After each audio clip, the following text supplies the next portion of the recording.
Welcome everyone for our first parallel session of first day of the conference. I'm the chair of this session, Transcultural Identities and Global Connections. I'm Guang Yu. I am an associate professor in architecture, history and theory here at Butler School of Architecture. Co-chairing with me is Professor Michael Turner. Michael is an architect urbanist, the UNESCO co-chair holder in urban design and conservation studies at the Basilar Academy of Arts and Design, Jerusalem. He is special envoy at UNESCO and coordinator of UN Habitat Heritopolis Consortium. Welcome, Michael. So I will introduce our panelists together, and we will have the presentation all together. There are 5 guests are here, 3 are in person, 2 joining us on Zoom. We will then have a break and then resume here for a conversation between the audience and the presenters. So today with us, we have first Corina Del Bianco. Corina is a postdoctoral researcher and adjunct professor of urban design at Politecnico di Milano. Corina focuses on local cultural identities in changing urban environments, tourism dynamics, and food systems. Welcome, Corina. We have Abro here, and also presenting her work with Carl Kropp, who is online. Abro is a visiting postdoctoral researcher in Oxford Brook University and an assistant professor in Mustafa Kemal University. Her multidisciplinary backgrounds in landscape architecture, urban design, and architecture transmit into research on urban design and urban morphology. So Carl is a senior lecturer in urban design and historical conservation and combines teaching with consultative work in urban design and heritage and research focusing on urban morphology. So we also have Dr. Sharon here in person with us from Sheffield. Dr. Sharon teaches architecture history, theory, and design at the University of Sheffield School of Architecture, where he directs the MA Architecture Design Program and the East-West Studies in Architecture and Landscape Research Hub. Welcome, Dr. Sharon.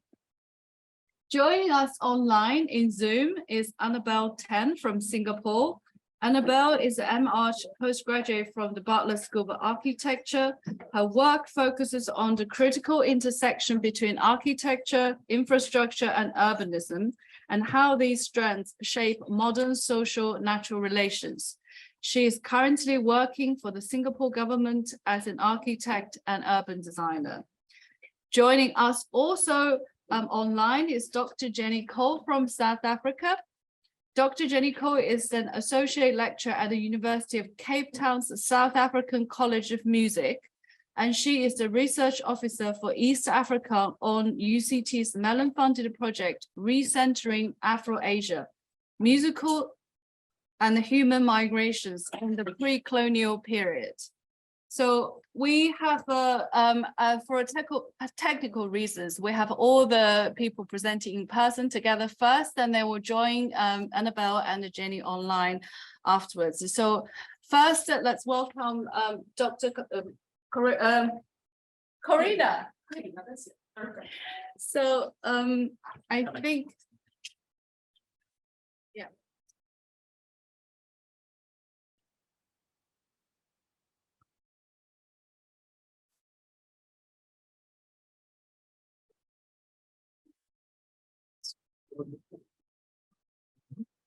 Just hold on, I just need to.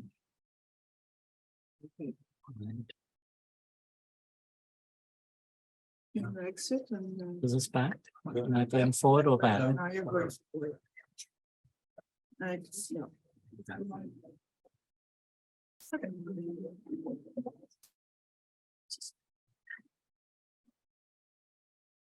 Do you want to use That one on that side.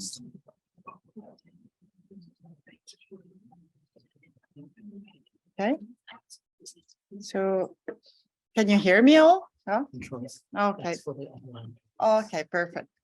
So good afternoon to everybody, and please let me know if my timing is good. As I already said, I'm I'm working as a research fellow at the Politecnico di Milano, but also as an independent researcher. And what I'm presenting you is the result of one of this independent research that I was carrying out during that I'm still carrying out during this year for the municipality of Prato. Prato is a medium-sized city in Italy. I was focusing this research on cultural identity and on multiculturalism of this city. And I was trying to analyze it as part of an example of modern heritage. So just to give you just a few context information, background information, Prato is located in the Florentine Plain. The plain is characterized by three main settlements, Pistoia, Prato, and Florence. For sure, you know Florence, UNESCO World Heritage Site. The other two are kind of secondary cities, and they all are distant one from each other, around 20 kilometers. And the city developed as a polycentric system. It was always a productive pole, first as an agricultural one and then an industrial one. And is nowadays still very strong for its textile industry. Around 7,000 companies are settled there in the fashion sector. And it has an historic medieval core with walls of the 12th century. Its residents were growing a lot during the last decades. So in the 1976, there were 150,000, more or less, and 2020, there were almost 200,000. And since the 90s, there was a pressing Chinese population arriving to the city. And nowadays, the Chinese population is more or less the 20% of the total. Plus, strong immigration was also arriving from Albania, Romania, and Pakistan.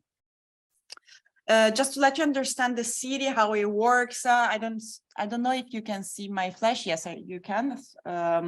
So this is the main river of the city, the Byzantium River, and the historical core settled along the river. These are the walls. The railway connects Florence to Bologna and to Pistoia, and two are the high-speed streets, roads that are crossing the city, these two.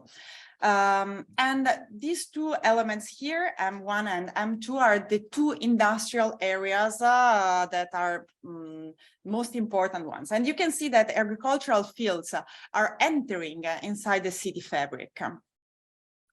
So the city grew as a polycentric system because the plain was divided with a Roman centuration. So its fields were all divided with this system. And the different settlements settled along this centuration. And during the 50s, the industrial activities was spreading around the city. First, around the historical city core, and then also in the different settlements. This because Prato was the city of wrecks. All the wrecks of the world were arriving in Prato. So from the uniforms of the armies of the Second World War to the flags of all the countries in the world, to the Indian woman clothes, everything was ending up in Prato. It was so important, this city, that in the 1967, the Italian television made a documentary on it. So the images I'm showing now are part of this documentary. 120,000 inhabitants at that time, 50,000 workers, 12,000 craftsmen, 1,000 factories, and half of the mechanical looms of Italy were located in the city of Prato. So it was a very rich city, very important for paying taxes. It was the 12th city out of 665 for wealth in Italy. And where the looms were located, actually everywhere. They were spread everywhere. They were not really an industrial area, but in houses. It was enough to have in a private house a 4x4 meters room that could accommodate a machine, that the house was becoming a place for production. So this spreading of the activities of the industrial activity in an artisanal way made the city wealthy in the 60s. So this reinforced the polycentric system of the city, and the city boomed. So it definitely boomed during the 70s, the 80s, and the 90s. This led also to the creation of the two industrial areas that I was showing you previously. So this one and this one. At that moment, when they were building these two areas, there was the crisis, the beginning of the 2000s. So the city was living an enormous also mourning because all the city identity was part of this incredible energy with little entrepreneurs diffused in all the territory. So the city stopped, completely stopped. And these industrial spaces, both around the houses and in industrial areas, were kind of empty at the sudden, all of a sudden. So the solution to the crisis came from China. With Chinese entrepreneurs that developed a parallel sector to the textile one with the clothing sector in the premises that were previously used by the Italians, so both in houses and in sheds. So the research, so after this contextual information, the research was asked by the municipality in 2022 as part of the drafting of the municipal plan, structural plan. And I was focusing the research on the identity and the multiculturalism of the city. This because in the last decades, the city has long been described as a highly productive, rich, and also invaded by Chinese place. Although this is a diffuse, of course, perception of the city, but actually there's an intrinsic heritage that must be recognized, documented, and enhanced. So the city has, from one side, a very strong productive history. So from the Roman agricultural centuriation to the medieval center to the textile district. And it has also a high-level artistic history from the medieval period to the contemporary one. Is a devoted city with a Marian cult, is also hosting a sanctuary. It has also a strong history in education, from a very prestigious school, the Collegio Cicognini, to the current university and research centers, but also innovative teaching practices for multiculturalism classes. And it was also an historic management of sustainable production with the circular cycles that allowed the city to keep its territory very healthy and preserve its rich natural assets. So the research is aimed at documenting and enhancing the city's urban and architectural elements that represent both the local traditional and contemporary identity. I structured the research in 5 phases. The first one with reading of maps, literature review, area selection. The second phase with 4-month survey campaigns. A third phase with photography and post-production with over 5,000 geolocalized images plus 300 big format ones. And the fourth phase with qualitative conversations with selected representatives of communities of 2 months. And I'm now in the 5th phase with conclusion and final material creation. The areas selected were 34 and divided in peripheral areas, the areas in between the 2 high-speed roads, the central areas, the northern ones, and the 2 industrial areas.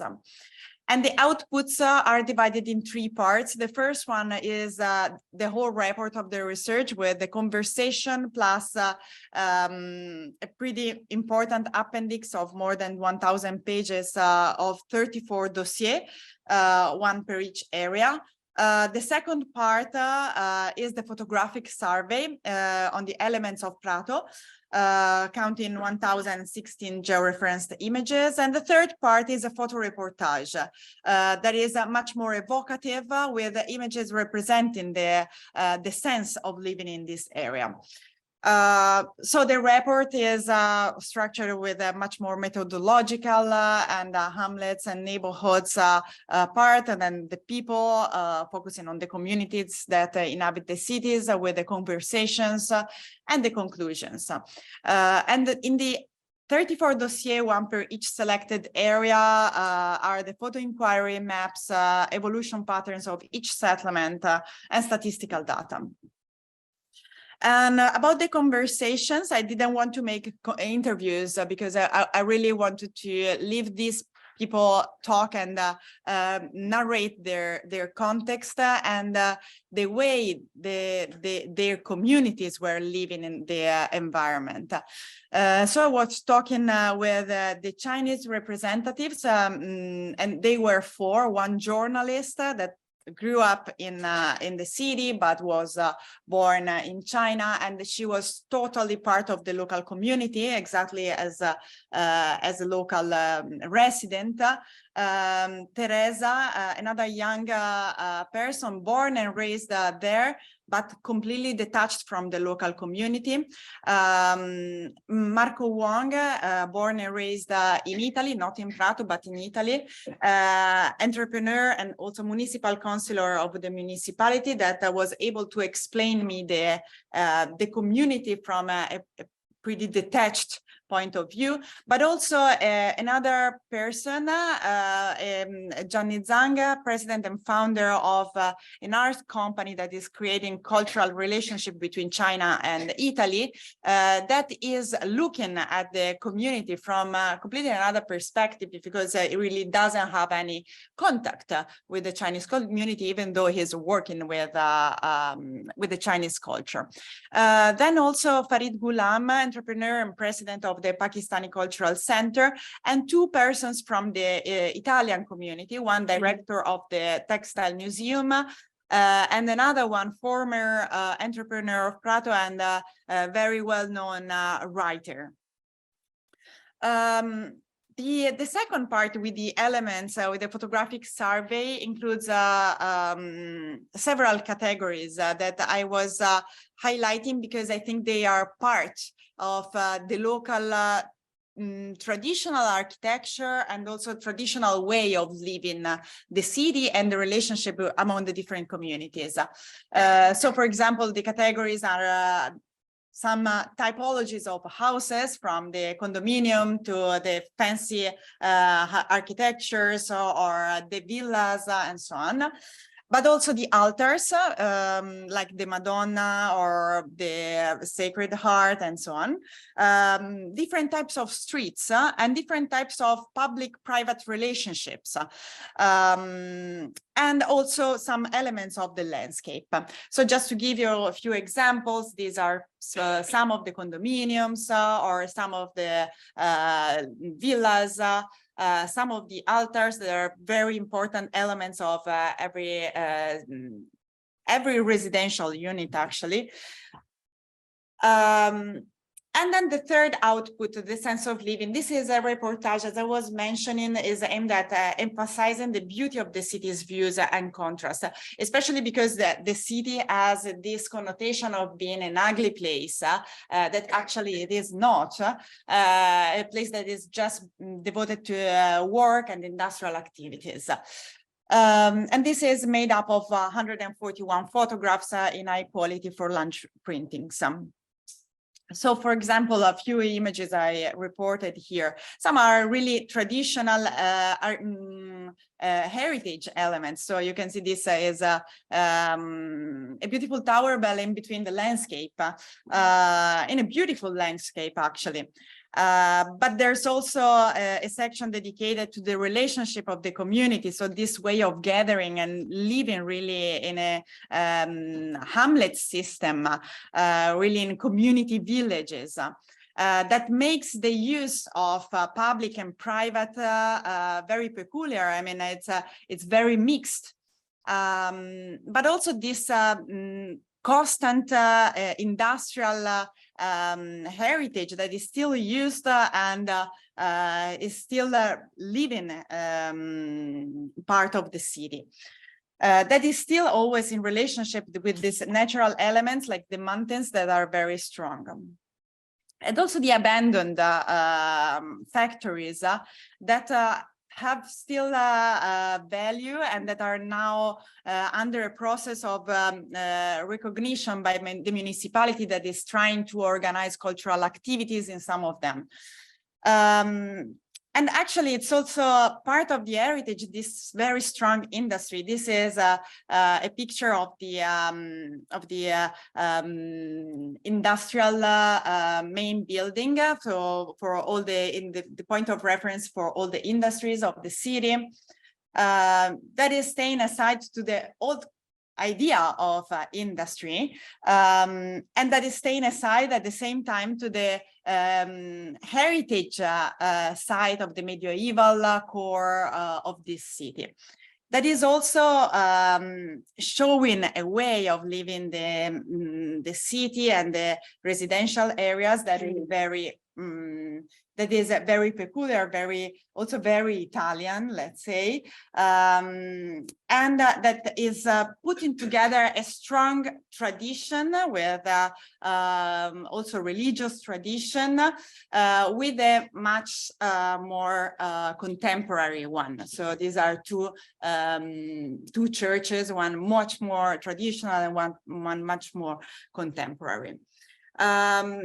And this, as I was mentioning, it's very visible also in the way of living in a community way is also visible from this need of creating a very fluent transition in between the public and private spaces that are always kind of transparent. There's always a chair or a bench or a place where to sit and conversate with the street, even if it is at the first floor or second floor, so even if it is from a terrace. So concluding, and it's an ongoing conclusion because as I was mentioning, it's still even in the process, this research. I put this picture that is showing how the contemporary and the historical live together in this place with these two tower bells that are just one beside each other. So this city, Prato, has strong dichotomies. So the rural and industrial production in an historical context, modernity and tradition, the nature that is brought back to the city, also with urban forestation projects, for example, and tangible and intangible heritage. And this co-presence of different elements made difficult the reading of the value of the city in sometimes. And in my opinion, this brought the city to be abandoned, to be communicated through stereotypes, like the Chinese community and a bad one, the crime news of work and so on. And this is not true. It's just a wrong communication of the city environment. Prato is a place in which the city's heritage develops by intertwining the natural context with the productive one and the cultural one with local traditions. And still it remains open to innovation, and it's very good in integrating the foreign communities. So this is up to now the conclusions I'm at now. And so as it is an ongoing research, I will be more than happy to have your comments and integrate them in the further steps. Thank you so much.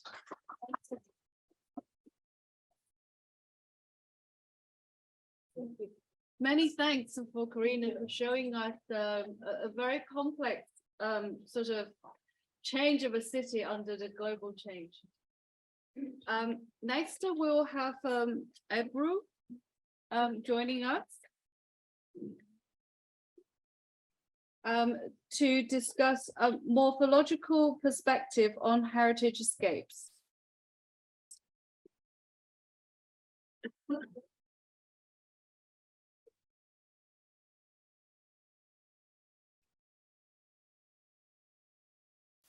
The next slide. Next slide. Okay, I haven't started. So just let me do this.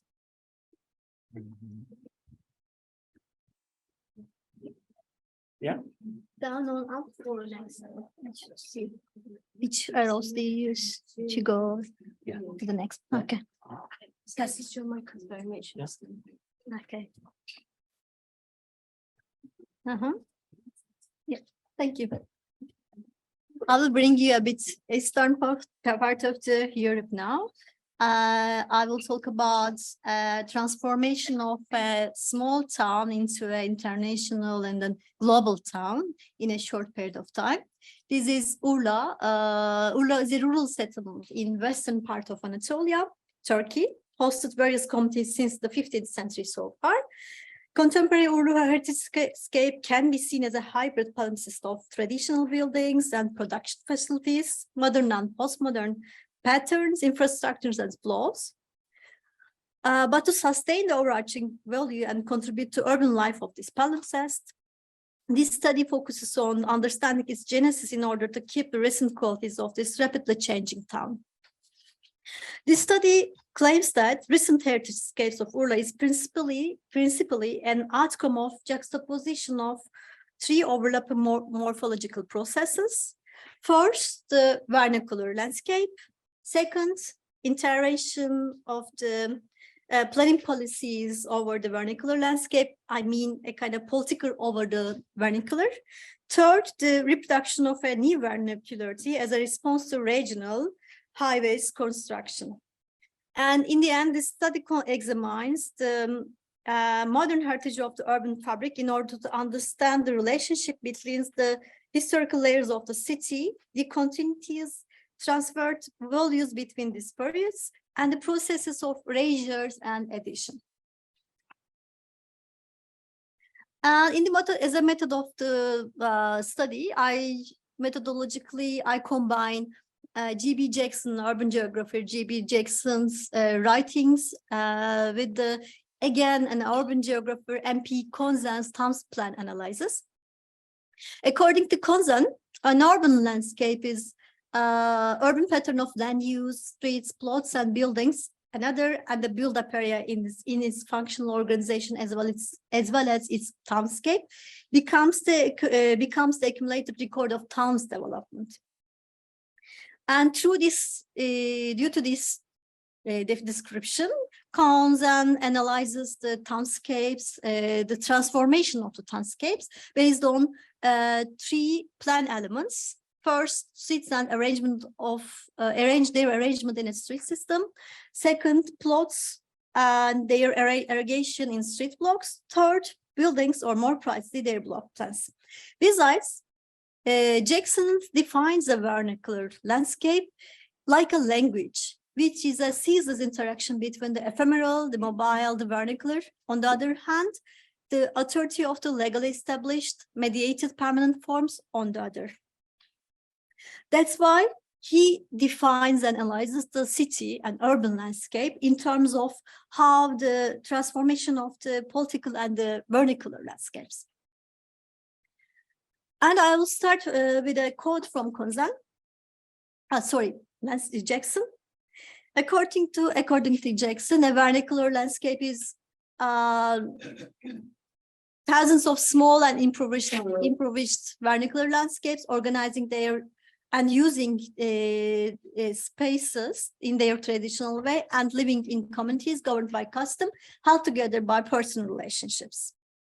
When we continue with our case study in Urla town, which is at the west part of the Turkey, it's located at the center of Urla Peninsula, which is very close to Greece. And it's 32 kilometers away from the city center, main city center, Izmir city, third largest city of the Turkey. And the town established as a kind of Turkish town in 15th century and became a multicultural town with the migrations after the 18th century. And traditional Urla town was founded on a hilly topography in which hills were mostly left unsettled.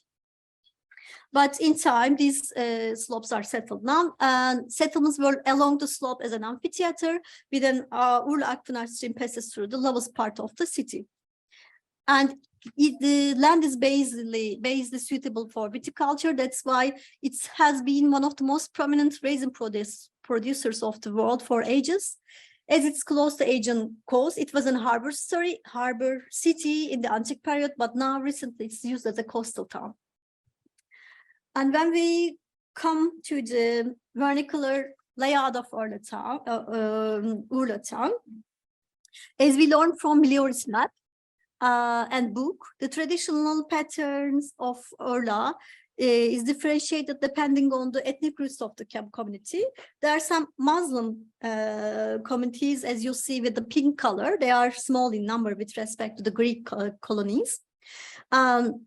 Muslim neighborhoods like had narrow streets ending with cul-de-sac forming an organic pattern, and the Greek Christian neighborhoods had a geometrical grid road system with public spaces, schools, and churches around, and small amount of Jewish neighborhoods has based on trade and shops based on raisin production and its trade.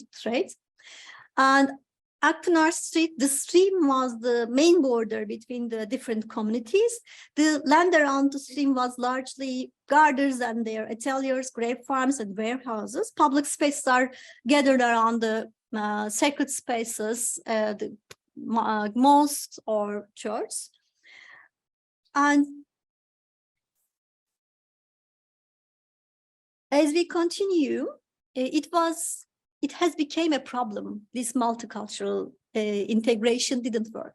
And after the foundation of Turkish Republic, there's an exchange, compulsory population exchange between Greece and Turkey. And beginning with the 18th century, with the consistent migrations of Greeks from Aegean islands to Urla towards the end of the 19th century, the Urla became predominantly Greek as it's shown from the map.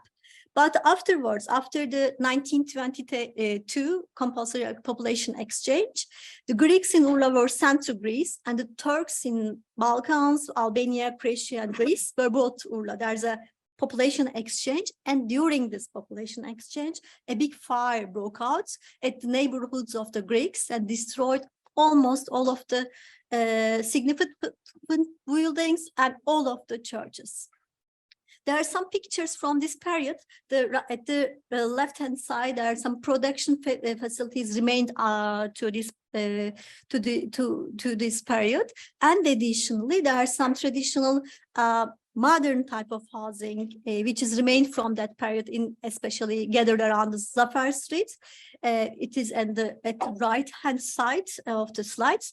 These are more modern production two-story buildings that they are called traditional modern because they are bearing the basic characteristics of modern housing, but formally evoking traditional housing types that might be labeled as among the first examples of modern housing in Izmir. And I would like to continue with landscape 2, which is defined again by G.B. Jackson. He called it landscape 2, political landscape, and he says that by political I mean those spaces and structures designed to impose or preserve a unity and order on the land, or in keeping with a long-range, large-scale plan. They can be like highways or the boundaries, wall structures. And when we look at the political landscapes of Urla, there are some different plans made which were started in the 1960s. And afterwards, there are some different plans were prepared for the town. The first plan was based on parcelization division of land. Then the second plan in the 1980s based on urban development in this town.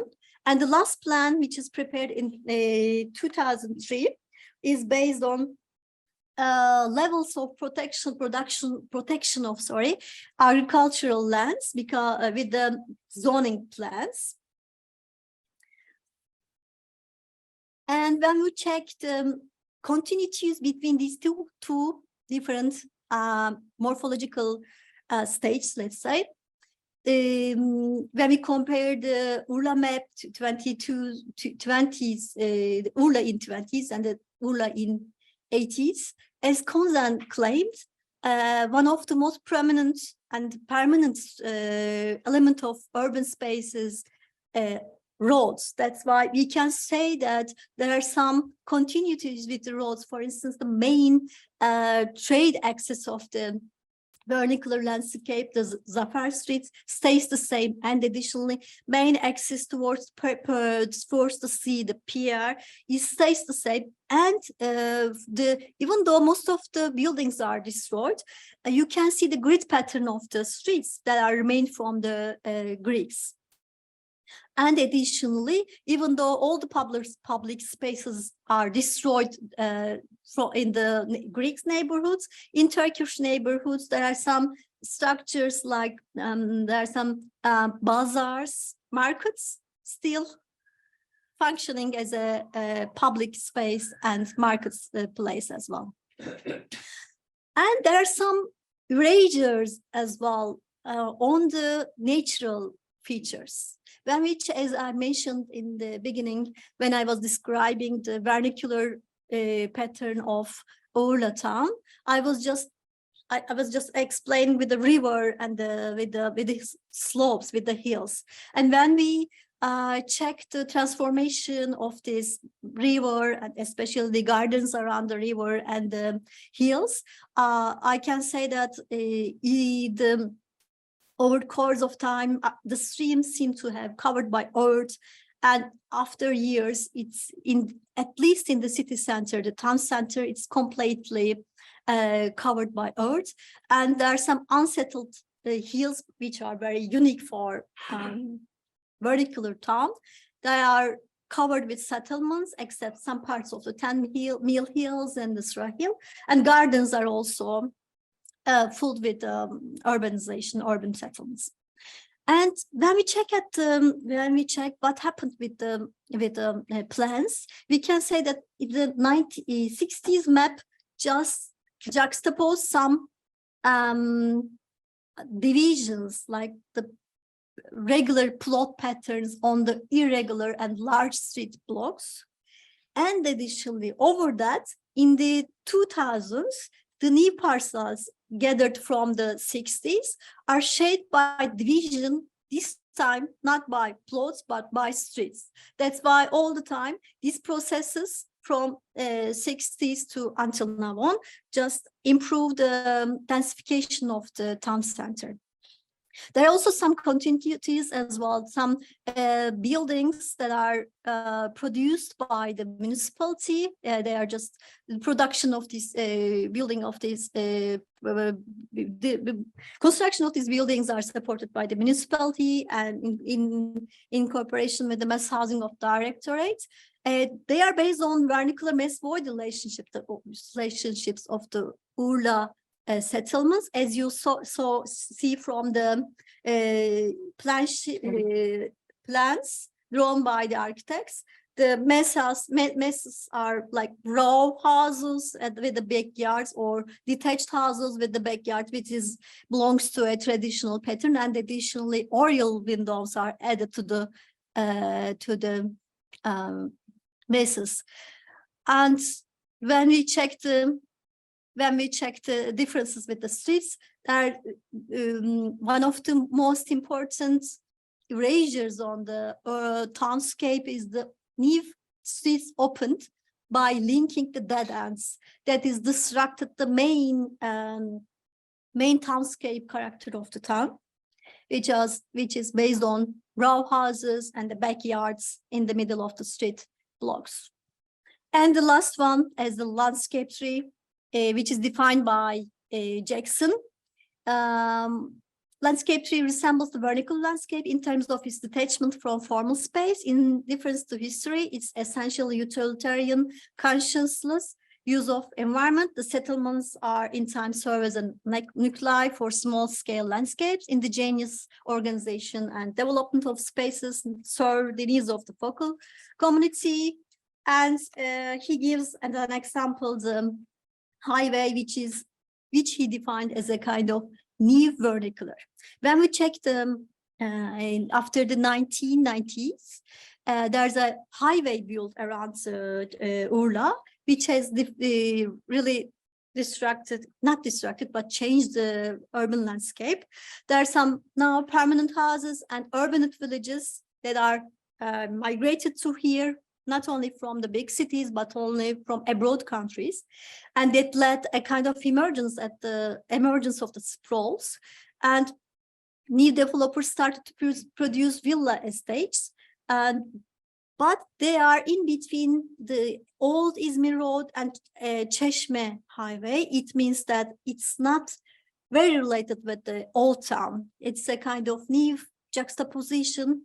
That's why it's not we cannot call it as a kind of circumferential belt or green belt or something like that that has a relationship with the city, even though there's and additionally the city started to become somewhere to move around. And these are the new vernacularities, as I mentioned, in the vernacular landscape, viticulture is very important. And now the production of wineries with hotels, with boutique hotels and restaurants in relationship with the international tourism industry started to emerge, like dispersed in the landscape as well, not close to the city center, but in the landscape. Again, there are some art spaces emerge as prints at the Prince of Urla. And when we check the awarded buildings, that are all of them are individual and like private houses in Urla. And to conclude, I would like to say that in our case, erasure is a common tendency with respect when we compare with respect to sustaining the continuity. The common tendency is erasure. And this study focuses on the cultural landscape as an asset for future generations, for a well-balanced landscape, building cooperations between different histories, communities, and their spaces may provide continuities between the morphological processes. These should not be achieved merely through the buildings, but also through the land uses, street systems, street blocks, and buildings element as well. Moreover, may well be the strategies driving interaction between vernacular, political, and agro-art communities, create new types of landscapes, such as landscape 4 or landscape 5. This is my question to end the presentation. Thank you.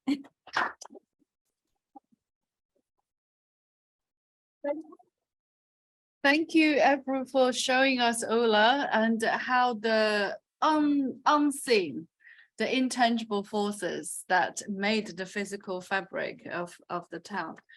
So next we'll have Dr. Xiangren talking about modern heritage of the minority and at the margin, rereading Chinatown urban enclaves as heritage in the making. Dr. Xiangren.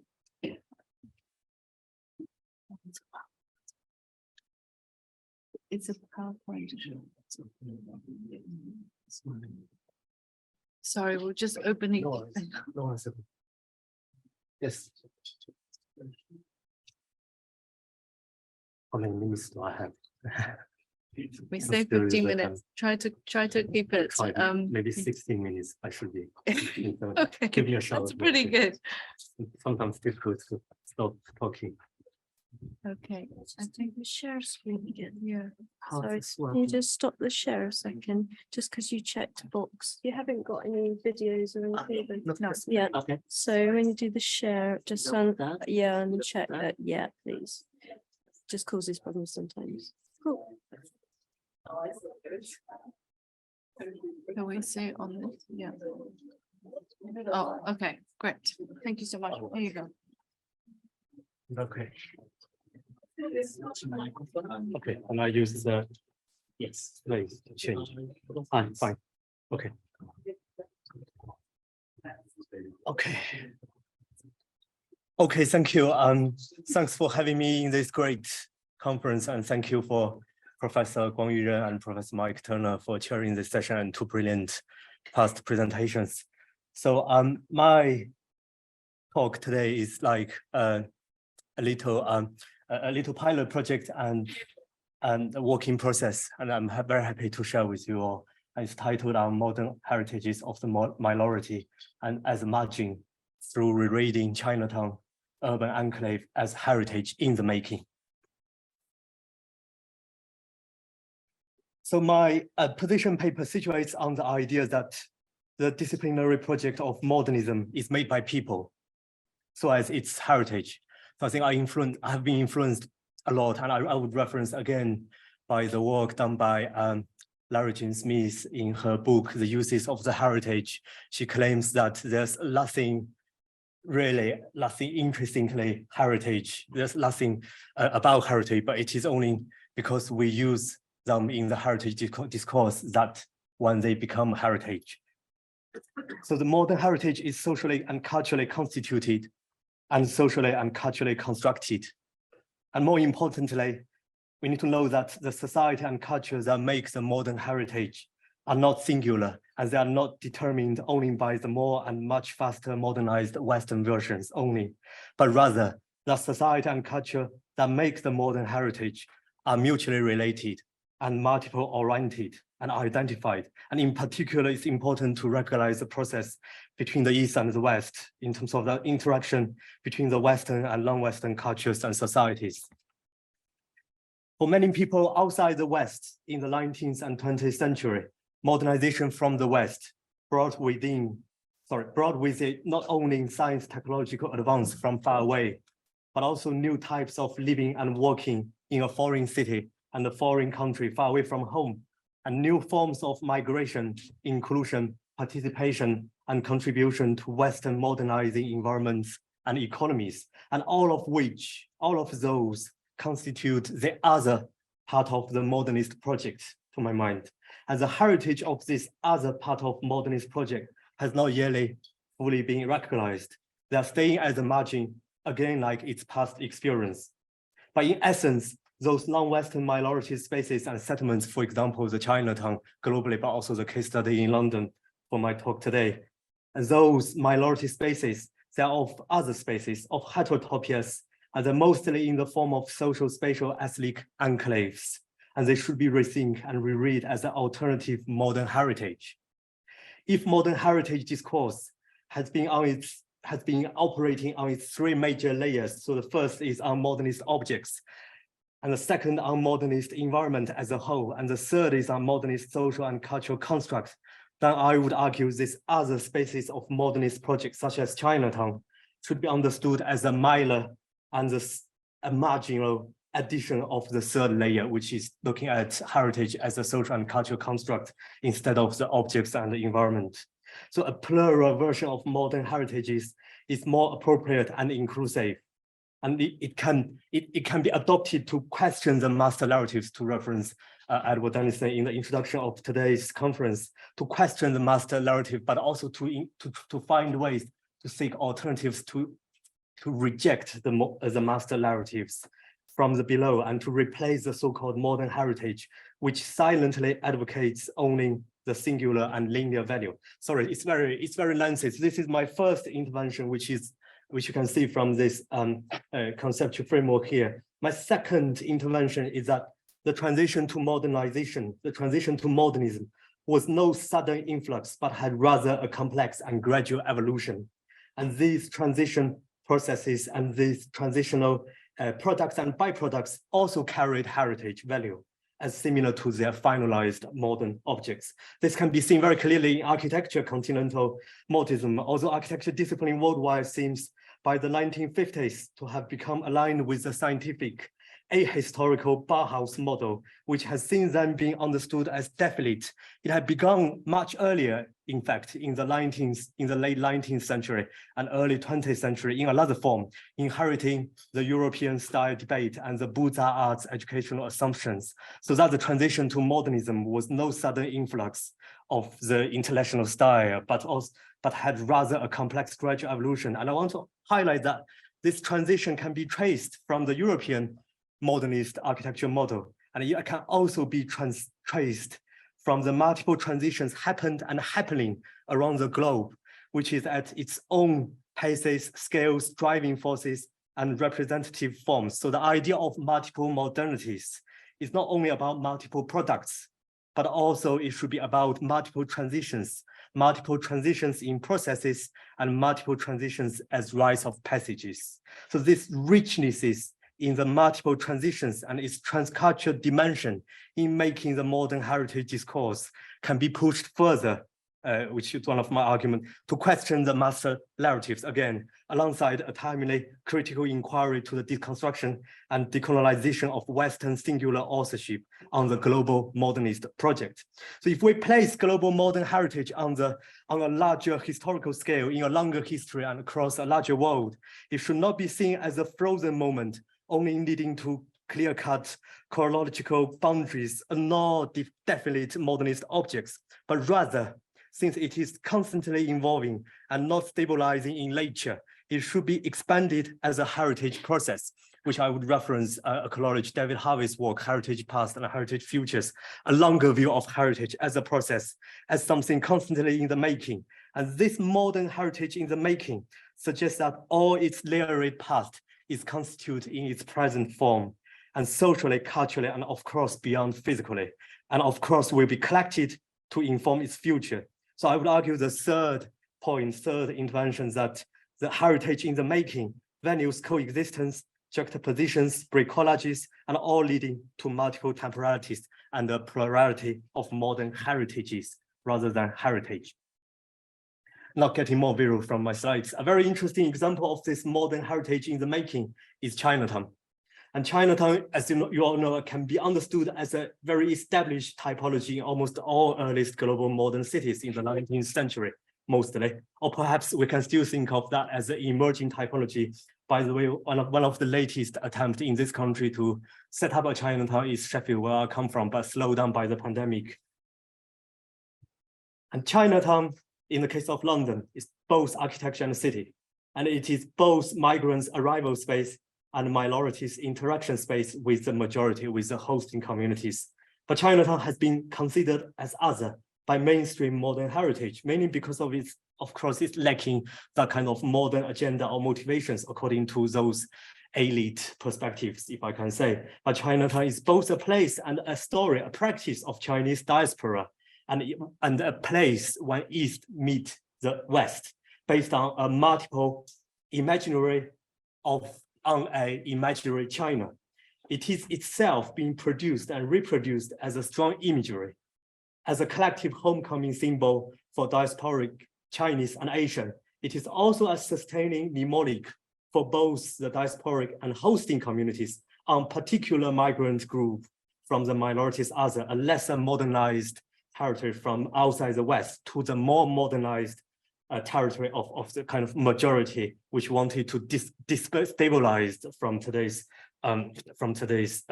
share. And as a physical place, Chinatown is a real bricolage. It's a hybrid.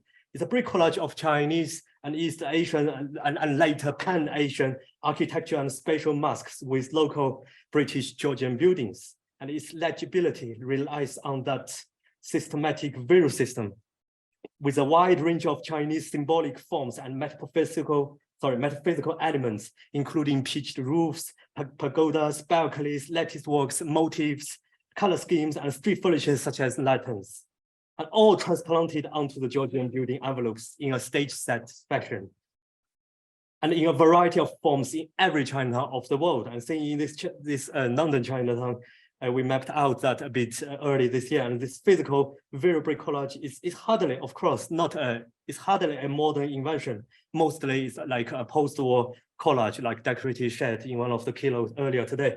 But they're not included in the principle of modern heritage, nor modern architecture, which makes sense. And none of the building objects in London Chinatown are listed or qualified as singular modern heritage. And that also makes sense because, as we all know, that the whole fabric here is kind of a stage set from 1960s, 70s, because the original London Chinatown was originated from the Limehouse placed at the east end of the Dockland in London, which started originated from mid-19th century and flourished from late 19th century when more and more Chinese seamen visited Britain and settled down and bringing their families here.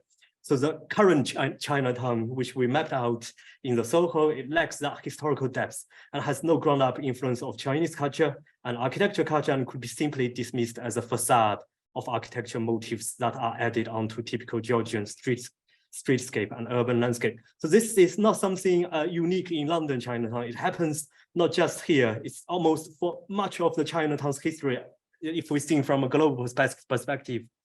There were very few unique architecture features other than above-mentioned surface treatments or frontage decorations. Obviously, there was an economic reason behind that because Chinese migrants coming in with a disadvantaged position, they couldn't buy buildings, they couldn't set up their own, they can only appropriate. But note, interestingly, Chinatown in Manhattan and also alongside the Little Italy were listed in 2010 in a single historical district on the National Register of Historical Places in the United States. So American Chinese, again, American Asians being much more developed and studied than the British ones here, which is a shame, which I think is also a gap.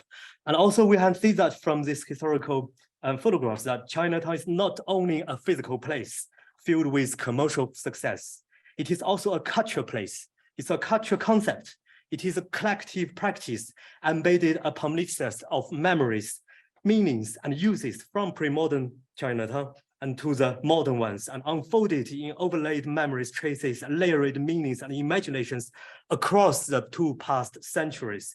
And as a cultural practice, Chinatown identifies a resilient minority space in the form of a static urban enclave and dynamic urban rituals. For example, this is one of the earliest New Year celebration of that Dragon Street show in the main street, George Street here, and that happened become continued as a consistent urban ritual of London Chinatown in the current form as a part of that intangible practice. And in this ways, Chinatown has been used and misused and creatively reused, particularly by the ethnic minority groups, to transform it from a single migrants residential zone into a multi-ethnic or multi-race, if I borrow from a scholar Yamin Lu's discourse, multi-race zone. And it is a collective practice towards a collective social economic enterprise rather than a residential quarter. And there's a genial community spirit driving this era. There are numerous Asian supermarkets, Chinese lawyers, banks, newspaper stands, hairdressers, and of course restaurants with little or less adaptation for Western consumers. So behind that commercial mask of Chinatown now lies in something real, authentic, belonging to the community, minority community in London now, and it's mostly about the kind of modern appropriation of interiors and develop a series of modern typologies within the existing Georgian share. And that is something we map out the interior in an anthropological way to look at the displacement of different objects and elements, and which constitute this idea of a cultural place and a collective practice, even if it is very commercially driven as a restaurant or bakery or in China or from China or that kind of hybrid between East and West.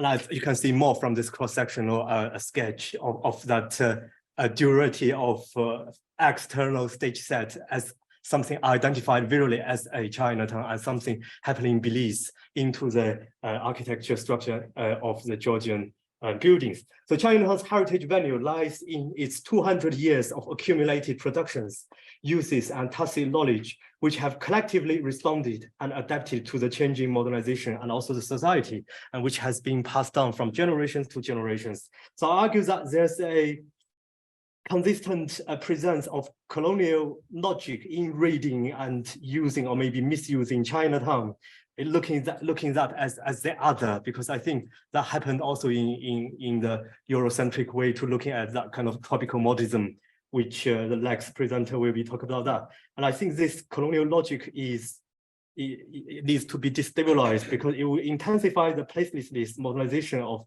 the abandonment of earliest original Chinatown in that 1960s decision.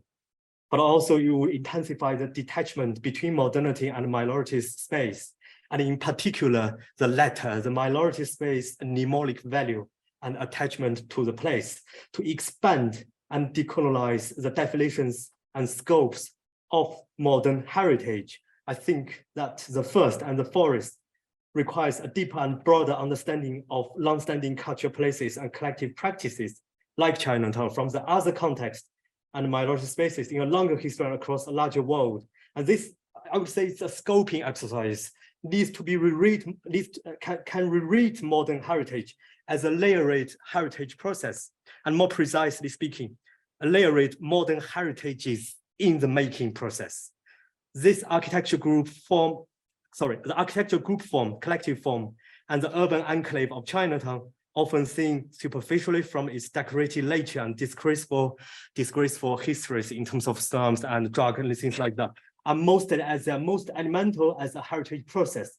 Because we can see that Chinatown has articulated expressive modern visual and spatial elements to meet specific social and cultural needs, both indoor and outdoor, and in the meantime, secure a healthy economic reciprocal relationship with the hosting culture and society. And that Chinatown across all over the world, not just this London one, have evoked a coherent collective sense of identity, memory, and ancestral heritage, which is not only belonging to a vast number of a single Chinese ethnic group, but also larger, wider Chinese, Asian, and local hosting communities together over time. So I think this expands the role and the meaning of Chinatown to global Chinese and Asian diaspora, as well as East and West cultural interaction. It is a shared living heritage belonging both East and West.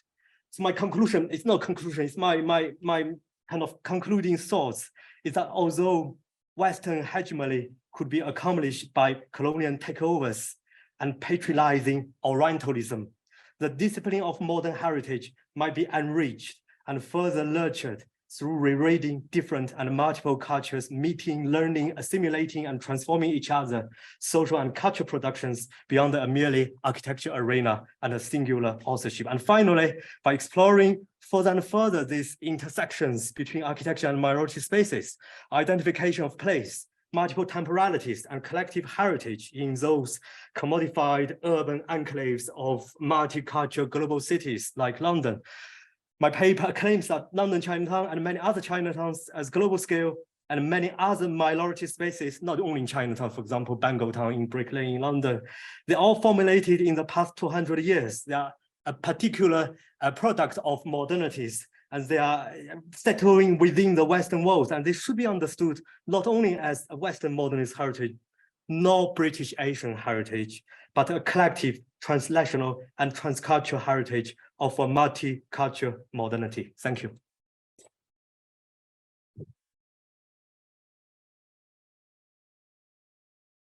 Thank you. Many thanks for Dr. Sharon for, I think, providing a very important opportunity for us to really critique against the idea of enclave, you know, whether these things are static, objectified, and defined, or whether they are a process, just as how we see heritage itself. Thank you very much. So we will now join Annabelle online from Singapore. Yeah, is the audio okay? Are you here? Yeah, hello? Oh yeah, hi. I hope it's okay timing for you. Not too late, it's okay. So would you share screen with us from your Zoom end? So Annabelle will talk about past, present, and post-tropicality, viewing Singapore through an infrastructural field. Annabelle. Yeah, is the audio okay? Yeah. Is this okay? Can you do this? Does that work? Yeah. Yeah, we can hear you clearly. Okay. Just thank you to everyone for organizing this, and also thank you for including me. It's very humbling being amongst one of the speakers, especially after such amazing talks. So today I'll be sharing an excerpt from my postgraduate thesis work undertaken as part of my MArch at the Bartlett. As the title suggests, my thesis investigated the colonial notions of tropicality and how it has shaped modern architecture, infrastructure, and urban planning in Singapore. So drawing on the rich literature that already attempts to decolonize tropical architecture, I propose to broaden this study from the bigness of networks and infrastructure to include an overlooked smallness of subaltern practices and relations in everyday life that coexisted with mainstream paradigms of tropicality. Hence, I draw on Swati Chattopadhyay's concept of infrastructure as contingent assemblies of people, networks, and things that evade the optical field of the state. So tropicality has historically been used as an epistemological tool by colonial powers to naturalize and espouse Western rationality and modernity. Just very briefly, Singapore was populated with villages known colloquially as kampongs in Malay, alongside colonial bungalows and administrative buildings up till 1950s. These then evolved into tropical architecture, a variant of the modernist international style. This movement greatly informed the mass housing projects that the newly independent government would then continue to erect in the 1960s. Even now, we seem unable to shake off this need to outdo ex-colonial masters, resulting in overexpressions of techno-tropicality. Above the architectural styles of individual buildings, I theorize that the larger movements in state mentality and master planning can be categorized as a genealogy of dominant modes of tropicality. However, despite large infrastructural changes orchestrated by hegemonic tropicality, one can always find alternative meanings of tropical living either within the margins and crevices or completely external to infrastructure. To flesh out these other worlds, which are sometimes forgotten and mostly written out of mainstream rhetoric on progress or modern heritage, I employed a heterogeneous methodology involving fieldwork and also more personal research, tapping on my grandmother and mother's memory of living through the various dominant modes of tropicality. Since nature and our relationship with nature is so critically constructed in the space of the domestic, I chose to use the multi-generational experiences of women in my family to reconstruct past ways of living. I conducted these interviews and spatial mapping practices while eating or cooking. The contemporary domestic setting made it easier to draw out relations and practices in the past through the act of comparison. Using family photos also helped to jog memories of the minutiae of everyday life that might have seemed too insignificant to mention. So for this conference, I'll be sharing specifically on the nation-building mode of dominant tropicality that heavily influenced the reshaping of landscapes and hasty erection of housing infrastructure in Singapore during the 1960s. Specifically, I propose looking at public housing not merely as individual buildings in the tropical modernism style, but playing a civilizing role as part of a larger infrastructural project undertaken by the developmentalist state. In the pursuit of a high modernist imaginary of the city, the ruling elite's self-confidence about scientific and technical progress and rational design of social order commensurate with the scientific understanding of natural laws were wielded relentlessly to erase and organize any landscape that did not fit in within this image. Modern urban planning tools and the practice of enforcing a statutory basis of regulatory control over land use was a mantle inherited from colonial predecessors. The 1965 Master Plan, which is the plan in the middle, drawn up after our independence, exhibited a similar framework of land uses as the 1958 colonial version, which is on the left. Both had no tolerance for farming or self-sufficient vernacular villages, which was still common at that time. These villages were deemed inappropriate for the modern city. Another important epistemological foundation that framed tropicality as an obstacle to modernity and progress was the well-established institution of tropical architecture that rendered tropicality in technical parameters to be solved by experts. The founders and advocates of tropical architecture justified their emphasis on climate as a core design driver on a physiological basis of comfort, health, and productivity. In order to succeed like the West, Singapore had to achieve mastery over its own climate, but only with the help of colonial expertise. The adoption of tropical architecture had two explicit benefits to local state planners. Firstly, the reduction of tropicality to a set of technical parameters reflected the European modernist ethos of a universal design language, cleansed of vernacular particularities. Secondly, the modernist faith in fundamental principles of tropicality as something that was purely climatic was conveniently perceived as race neutral, adding further motivation for the casting of tropicality as a national issue in a multiracial country like Singapore. As Abidin Kusno points out, these techno-optimist approaches were vulnerable to the continued subconscious hegemonic manipulation, especially through seemingly apolitical power knowledge constructs. With this confidence in environmental control, messy slums and backward villages pictured on the top left were raised to transform tropical lands into a smooth functioning field for capital. New self-contained satellite towns like the one pictured could house 95,000 people. People were provided with not just new flats, but curated public spaces and parks for amenities, recreation, and transport. These public housing estates effectively integrated marginally dwelling farming populations into the socio-economic citizenry of an emerging nation state. Here, we can witness a strong biopolitical control over daily practices, essentially taming unruly practices of a tropical past. As Eunice Seng describes it, these mass housing schemes were a cultivation of the body, mind, and environment. The use of biopolitics was also reinforced in the propaganda published, from films that juxtaposed tap water with dirty well water, to educational posters on a plethora of private issues, from family size to food choices. The dominant rhetoric sowed distrust in vernacular infrastructures of material sourcing, informal trades, and social natural practices by highlighting the ludicrousness of such culture in juxtaposition to modern settings. This othering of pre-state tropicality is central to the forming of the ideal modern citizen.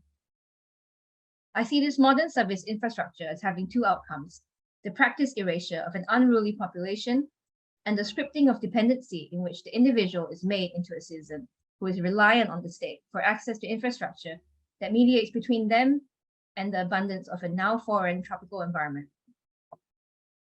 Delivery and maintenance of these totalitarian infrastructure come with the expectation that new infrastructural citizens function exclusively as a model citizenry that is clean, economically productive, and socially dutiful. Despite the seemingly totalizing nature of this modern infrastructure, everyday domesticities that unfolded in these estates refuse to be prohibited or inhibited by state wishes. By following my mother's account of her displacement from a vernacular village into a public housing estate, I hope to illustrate the lay engagements with infrastructure that often go unnoticed and unvalued by officials, offering alternate futures imagined by an emerging citizenry in resistance to the newfound subjectivity. Despite the new physical boundaries that alienated the resettled population from their reliance on their environment, people still found novel ways to continue their old practices.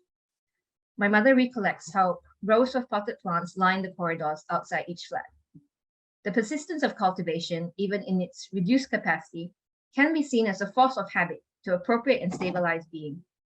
The paraphernalia of pots, hanging planters, chairs, and shelves are possessions acquired and assembled for the construction of a bounded place to reenact the spontaneity of lost habits, forging a continuity with a pre-modern self in resistance to the limitations of dominant infrastructure.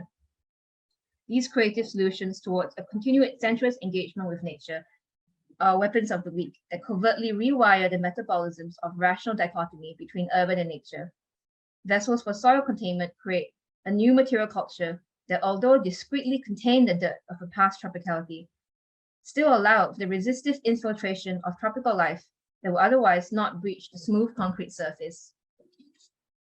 These acts of appropriation perceived affordances in this alienating infrastructure in radical ways. The staircase landing was often appropriated into an extra living space for messy activities like hair cutting or food preparation. Messy acts associated with private bodily upkeep or metabolism. The conjunctural assemblage of leftover infrastructural space, ad hoc furniture, and passers-by represent an infrastructure that is ephemeral and contingent, individually spontaneous yet collectively coalesced into a mass culture of appropriation, which resisted high modernist containment of corporeal and social natural interactions.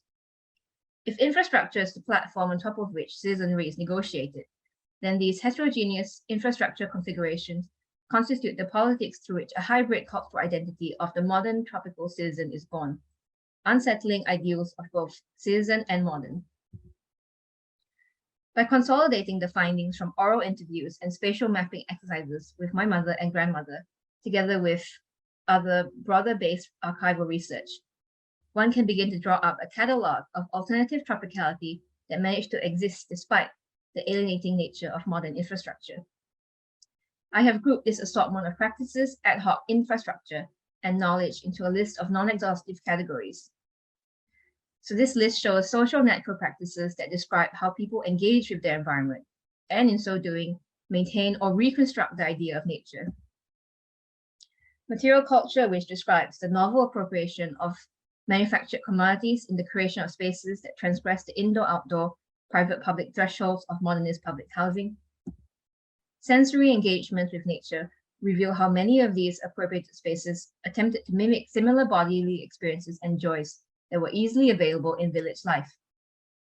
These affective and sensorial dimensions reveal to us the invaluable experience of actual tropical living that psychometric charts calculated by climate scientists cannot. Lastly, moments of sociality remind us that social natural practices are very often also cultural, creating embedded connections and commonality within the community. Despite the abstract nature of universal spaces that so often are the downfall of modern housing schemes, the appropriation and spilling out from private homes into public spheres managed to reclaim a sense of conviviality that the resettled inhabitants yearned for. So this catalog of humble everyday practices and assemblages attempts to synthesize a consciousness of resistive meanings, practical solutions, and creative thinking that act as a working tool towards the incremental dismantling of dominant infrastructures of hegemonic tropicality.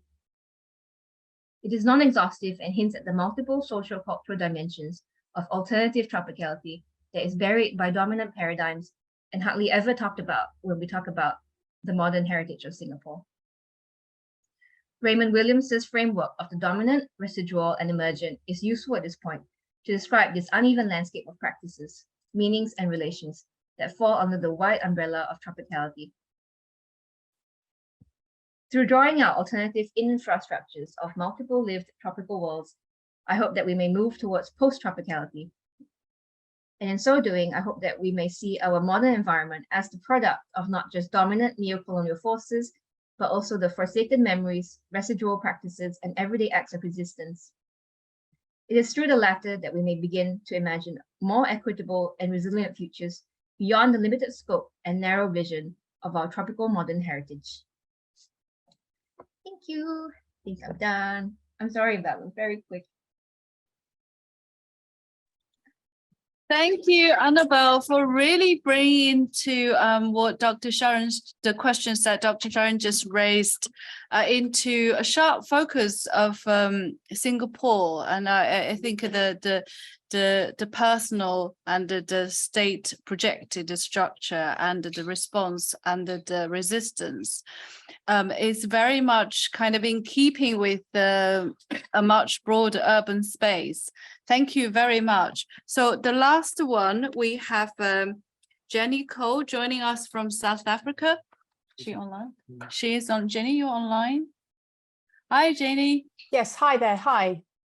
So Jenny will be talking about sacred architecture, music, and the census in the Christian kingdom of early modern Ethiopia. Jenny. Thank you very much. Can you hear me okay? Yes, we're good. Okay, perfect. Clear. Okay, perfect. Let me share my screen.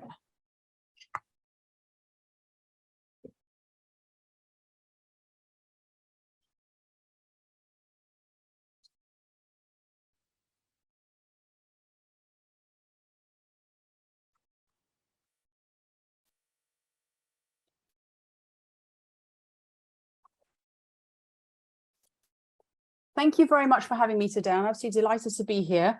My paper goes back to the early modern period, as you will hear. The Jesuit mission to the Christian kingdom of Ethiopia was one of its earliest and arguably most challenging projects, bringing one of the most ancient and remote Christian churches, albeit temporarily, under the authority of Rome after the conversion of King Susenyos in 1622. New ambitious architectural projects were undertaken on the Ethiopian highlands as symbols of religious renewal and supremacy, and music was central to Jesuit conversion practices as attested by recent studies by Martinez, Cohen, and Damonguillot. However, the role of music and ritual sounds in these sacred spaces, their symbiotic relationships, and the full array of Jesuit and indigenous musical practices associated with them, as well as the wider influences of foreign designs on both architecture, design, and music, has received little attention. Drawing on 16th and 17th century travelers' accounts, new Jesuit archival documentation, and indigenous sources, this paper explores the soundscapes of new sacred spaces erected on the Ethiopian highlands and their interrelation with the musical art of conversion developed by Jesuit missionaries from Portuguese India. The focus is on the 1620s period of Jesuit occupation, where, as you can see from the chart here, both architectural and musical activities were at their height. And my focus here in this paper is obviously on the architecture and design of these buildings. But what I'm interested in looking at the implications of the musical repertories that were potentially sung there, performed there, that influenced their design. First, it centers on several important Jesuit architectural sites as case studies, namely Gorgora, Dankaz, Kualala, and Ganata Yasus, to examine the structure and decorations of these buildings in relation to the soundscape of Jesuit Catholic service, multi-sensorial ceremonies with indigenous Ethiopian components at the intersections of sacred space, sound, and rite. Opening a new avenue for Jesuit architectural history by considering Jesuit church acoustics, it reconstructs the soundscapes of these buildings to consider how the physical characteristics of the sacred space might impact on how the sounds are generated and perceived as visceral sonic experiences in the context of music and the senses, and especially Ethiopian sensory thought and practice. Second, it considers foreign influences as architects, master masons, and artists came from India and Europe to produce these highly original sacred spaces. We will see how these transcultural architectural choices and the use of Indian masonry and building techniques in Ethiopia were mirrored in sound as European music was combined with indigenous African sounds played by Indian slave musicians and based on a well-established Jesuit model from Portuguese India. The Jesuits in Ethiopia generally viewed the local architecture unfavorably. The round-shaped, dark and humble Beta Christian of the Amhara-speaking areas, typically built of wood and seka, a mixture of mud, dung, and straw, contrasted with the new type of sacred space the Catholic Church was promoting worldwide, as epitomized in Carlo Borromeo's 1577 Instructionum Fabricae et Superlitelis Ecclesiasticae. The introduction of Jesuit architectural forms on the highlands began in 1617. Here I draw the data primarily from the studies by Andrew Martinez, Victor Ferdinandez, and others, and the missionary record, which has new archival documentation that hasn't been looked at. In November 2021, after the first public declaration of Catholic faith was decreed, Pedro País and Suseños formalized the foundation of a new settlement at Azaza with a church at Ganata Yasus, the paradise of Jesus, which was intended as a private chapel for the Negus, king. Architecturally speaking, the site was the most ambitious of all missionary settlements and included ornamentation carved on stone by local Ethiopian masons with such motifs as described in the Jesuit sources as, quote, big roses, fleur-de-lis, carved jars with flowers and roses, which were inspired by Mughal palace architecture and were to be employed later in grander constructions that we will look at. By 1625, a global architectural transformation was underway with European and Indian designs actively used. In 1625, the necessary architects and Indian masons arrived with Patriarch Afonso Mendes, at which time there were 18 Jesuits active in Ethiopia. They included the temporal co-judicer Raul Martins, Bruno Bruni, and a number of unnamed Indian masons, pedreros, including at least one from Dieu who had worked on the church of San Paulo Novo in Goa. The mission had three main areas of activity: the main residences with active missionary schools, Fremona, Gorgora, Kualala, the royal settlements, Ganata Yasus and Dankaz, and areas of expansion of the state, Agao and Damot. Jesuit missionaries had enough basic architectural knowledge to be in charge of the building of a church with the help of skilled masons. The lack of construction materials was resolved in 1624 with Manuel Magro an associate of the Jesuits in Dieu, who traveled back and forth between Dieu in India and Massawa, found a method to produce lime and lime mortar, the chunambo ukal, locally.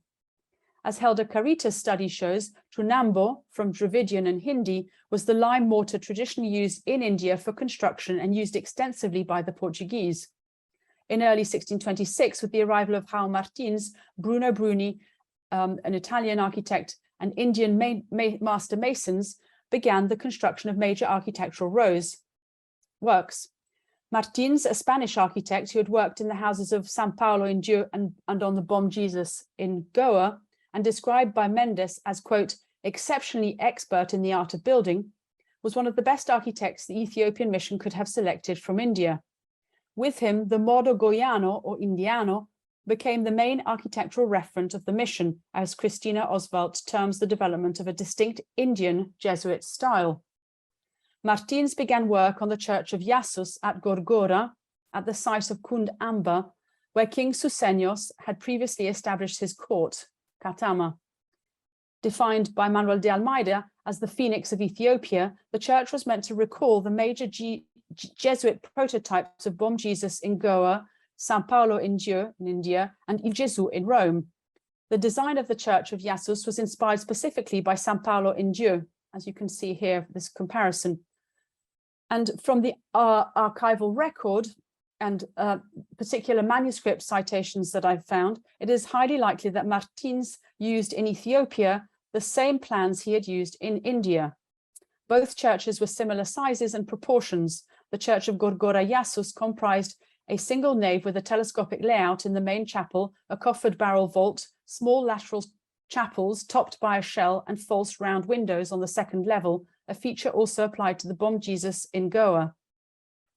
The church also incorporated elements from wider Jesuit architecture and Indian traditions. Martinez has convincingly argued that the Indian masons taken to Ethiopia and João Martins would have been familiar with the important sacred and profane architecture of northern India, which can be observed in the present-day states of Rajasthan, Uttar Pradesh, Madhya Pradesh, and Gujarat, in the outstanding Mughal constructions that were sponsored by Mughal Emperor Akbar and his son Jahangir in today's northern India and Pakistan. The Indian influences are most apparent in the use of noble materials and elaborate ornamentation. Construction of the church at Dankaz, seat of the royal capital, began around 1628 under the supervision of Francisco Rodriguez and Bruno Bruni. It was designed with 3 naves and described by Almeida as spacious and graceful. The decorative patterns on the surviving vault resemble those used at Gorgora Yassus. On the same site, a few hundred meters to the north, a royal palace was erected, directed by a local architect, Gabra Crestos, who was helped by 2 foreign masons. The Catholic Church, like Indian sacred architecture, was conceived as a space to display symbols and meaningful decorative motifs. Walls and doorways, vaults and columns conveyed messages. These symbols included the Jesuit symbol IHS, which Pais had placed on the facades of his churches at Ganata Yassus and Gorgora Veya, and also carved at Martula Mariam. Another important element shared with São Paulo in Dieu in India and sacred Indian architecture is the fine floral and geometric ornamentation which can be still seen today. As Martinez points out, the plant and floral motifs used in Gorgora Yassus and other churches like Martula Mariam strongly recall the characteristic sense of horror vacui, or kenophobia, this fear of empty spaces of Indian temple architecture, where floral and plant ornaments should fill every transitory space between the columns and stories. Flowers used in Indian decorative patterns also symbolized a profound spiritual significance and enjoyed a prominent presence in Hindu cults, where offerings to the gods always comprised gifts of flowers, and floral motifs in Indian architecture framed sacred spaces, defining these as a perfumed garden, with incense used conspicuously. These ornamentations were undoubtedly the work of the Indian masons and embodied a hybrid symbolism mixing Catholic with Indian traditions. In addition, the fleur-de-lis at Gorgora Yassus, which had also been placed at Ganata Yassus, is lavishly applied to the inner walls of the temple and was probably meant as a reference to the emblem of the Farnese family, who counted among the strongest supporters of the first Jesuits. The lavish decoration of Gorgora also included several carpets and materials imported from the Indian subcontinent. A missionary source indicates that these included godorim, Indian gudri, a rich linen from Gujarat embroidered with binga, a variety of the famous blue spinel gemstone from Sri Lanka. In addition to icons and paintings, other objects used in the mission churches were ostiarios, chalices, rosaries, crowns of the Holy Virgin, tin crosses, chaplets, and small reliquaries, and other church paraphernalia that intended to give visitors a sense of the magnificence of Catholicism, as well as being used for the Roman ritual. These decorations and furnishings would have, of course, affected the musical acoustics of the sacred space, which we might argue was as much an instrument as the voices of the sacred rite itself. Jesuit Catholic service was a multisensory experience in liturgy, which included polyphony, prayers, recitations, chants, psalms, and masses.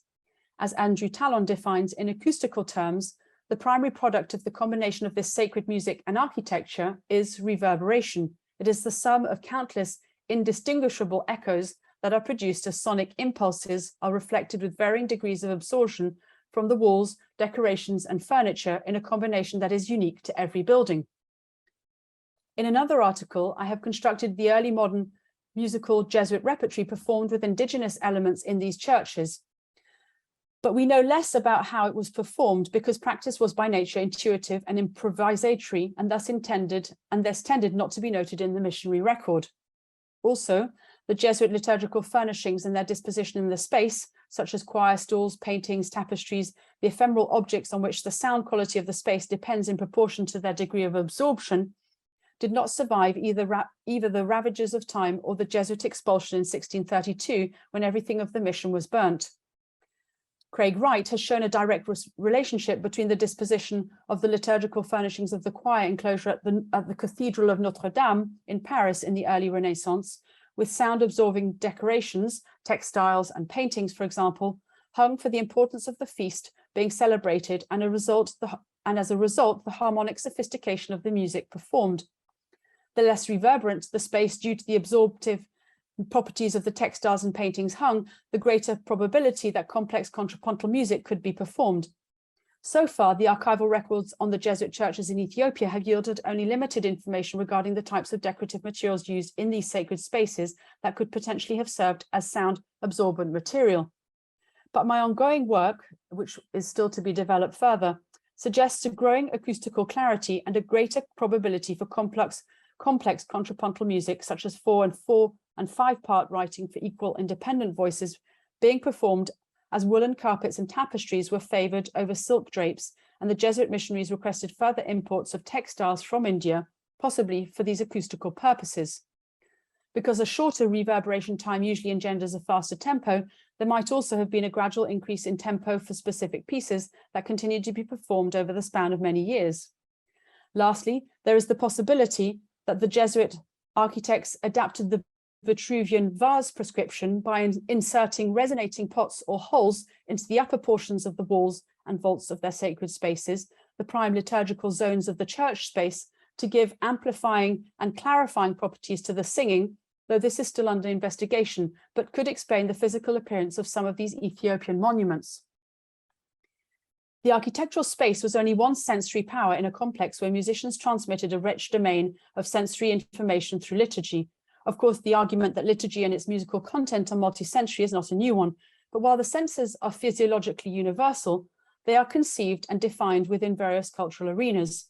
And therefore, the Jesuit service in these new sacred spaces would have been conceived and received in very different cultural ways by the indigenous community. Kay Shelame argues that the interaction of the senses is deeply embedded in Ethiopian consciousness in the performance of the Ethiopian Christian liturgy, the indigenous musical tradition of a church that dates from the 4th century. The Amharic word for sense, hevas, is linked to all the organs of the body, including the voice box. Yadem's hivas meaning vocal cords, but literally the voice sense. Ethiopian sensory thought and practice emphasizes the primacy of sound and the sense of hearing associated in this image with the figure of St. Yared, the mythologized founder of Ethiopian church liturgical music in the 6th century. Looking at the upper half of the image, note Yared's right hand is raised in a gesture of speech while his left hand touches his ear in a manner that signifies listening or hearing as he convenes with 3 birds sent to him from the Garden of Eden. In the lower half of the image, Yared is performing a chant with a sistrum and prayer staff in front of the 6th century king Gebra Maskal. So transported are both Yared and the king by the sound of the chants that neither is aware that the king's spear has accidentally pierced the singer's foot, opening a bleeding wound. The imagery is meant to convey both sacred music's sensory powers and the musician's voice to transform consciousness, to ameliorate pain, to transport the listener. Ethiopian concepts of the senses list 7 senses, each sense centered in a corresponding organ, extending the standard Western 5 senses to include the lower extremities and sex organs. Musical performances and other forms of oral, mouth, and oral ear perception provide important pathways for linking religious concepts and the sensory realm, moving within and beyond the sacred spaces of the church. So it's this interaction with the architectural space in the sensory realm. I argue that these Ethiopian conceptions of sacred music's sensory powers and sensory interaction innate to Ethiopians' cultural consciousness would have impacted on the local indigenous communities' reactions to performances of the Jesuit liturgy in ways that still need to be defined, and the interactions with the architectural spaces and architectural designs also need to be looked at. These transcultural architectural choices from Europe, Mughal and Portuguese India in these Ethiopian monuments were mirrored in sound.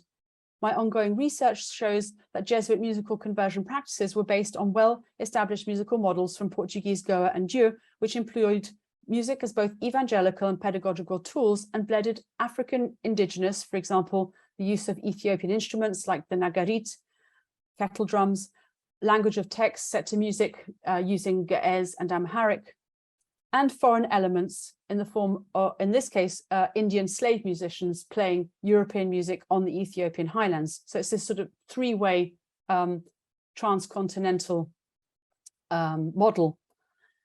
That is the subject of a whole new paper, but suffice to say that the architectural designs of these Ethiopian monuments is closely linked to the musical practices and repertories that were performed in them.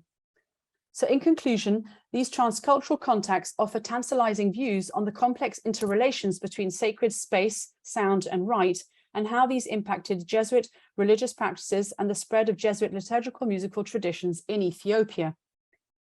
The study of sacred sound in Jesuit churches on the Ethiopian highlands puts a focus on an embodied experience which can more fully explain the physical appearances of these Ethiopian monuments and vice versa, by combining visual and sonic considerations.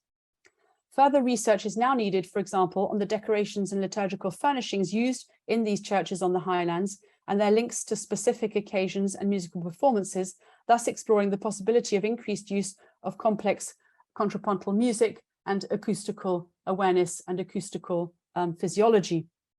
Also, more evidence on the indigenous reception to the sacred music in these new churches in the context of Ethiopian sensory thought, according to the 7 senses, also in relation to their own Ethiopian liturgical chant tradition, would shed further light on the sensory powers of the aesthetics of the sublime in these very different cultural venues. This should add to this Afro-European Indian story of mobility and cultural migrations and offer significant broader insights into the workings of an intertwined early modern Indian Ocean world and the role of architecture and embodied orality in constructing identity and religious proselytism in the Christian Horn of Africa. Thank you very much.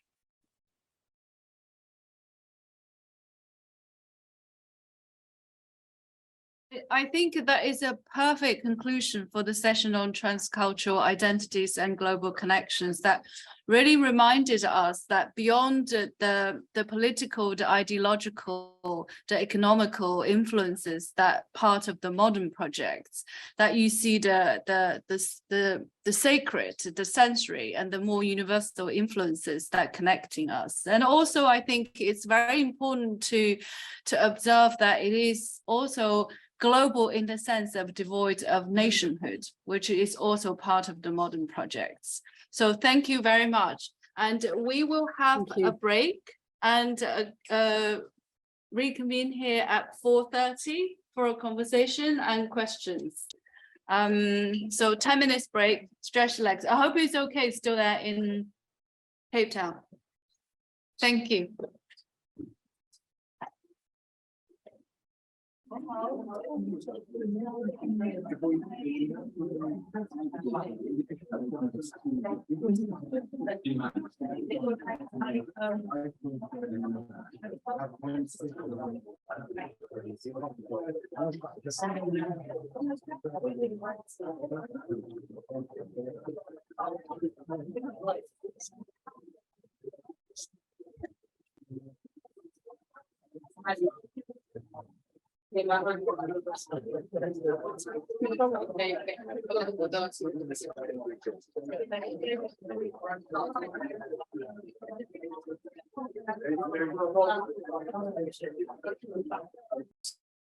that okay? We'll give you a thumbs up when we're live. Okay, thumbs up. Yeah. Mike,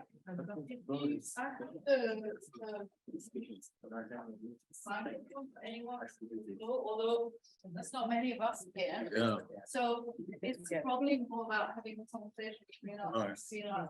yeah, that's, Yeah. Okay, I should agree with that. right, okay.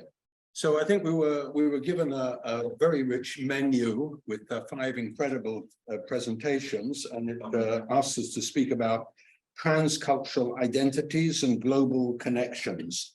I think we've only got about 24 minutes. So, and we have 5 presenters, 3 here and 2 online. And so I thought is that we would just ask each one question and see whether in fact any people would like to say something as well about what we actually have. So rather than me just having a long monologue about all the activities, I think that would be the best way forward. So we looked at Prato, and the work of Corina was something quite amazing about the changes, and it got me to think about Manchester and Lodge and places like that, which were textile industries.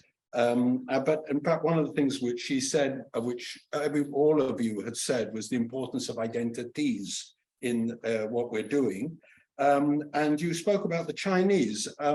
Why won't you take Dr. Ren's idea and have a Chinatown there? Yeah. I mean, that would have been a very better idea to actually create a new understanding about migrant things. If not, we then integrate them into the Italian scene, and then we make them all Italians, and we've lost them. What do you think about that? So actually there's a Chinatown in the city that I think it would be really interesting also to have your opinion on that. It's a pretty recent settlement. It's like 30 years old. But at the same time, it's really strong in terms of Chinese identity. And it's a neighborhood very just beside. Is it working like this? It's okay. Yeah, it's okay. Just beside the medieval walls, so just exiting the very historical core of the city, you enter in the Chinatown and everything changes. So the smell, the colors, the text, the language used, the alphabet used, and so on. So it's very strong, but at the same time, this is just the arrival point for the Chinese community. They don't stay there, but they find there all the services, and then they spread in territory. So they really, we have kind of 2 different situations. From the one side, a strong concentration of one community, and then on the rest of territory is a very strong mix with the local community and the other foreigners ones. So why would you say that, in fact, that having these Chinese communities only creates separation? It just antagonizes the communities, and it's not a good menu for a better living within societies. We're trying to create the new European identity. Well, I can't say this in England, but nevertheless, we're trying to create some sort of new European identity. What is this new European identity? Is it syncretistic or is it symbiotic? Is that question for me? Yeah. I try to respond to that. I think it's not.